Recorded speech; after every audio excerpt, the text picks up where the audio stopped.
Hi everyone, I'm Sandeep with your Digital Marketing Moment. Today I want to talk to you about how you can secure your website against an attack from a malicious intruder.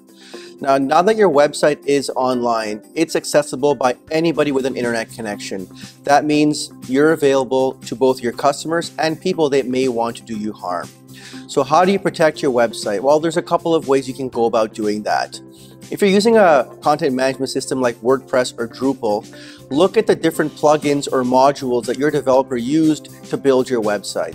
Very often, these plugins are built by third-party developers who are contributing their time to make the world a better place.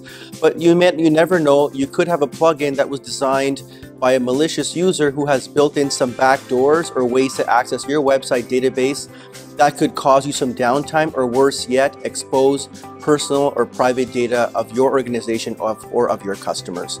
So pay attention to who's developing your plugins and whether you really need them or whether you can get around building your website without it.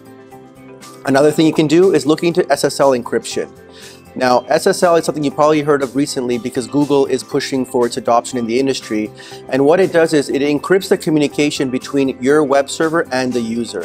This allows, or rather this reduces the possibility of someone that's spying on your network traffic from intercepting something like a password that could expose you or your website and give another user access that they shouldn't have.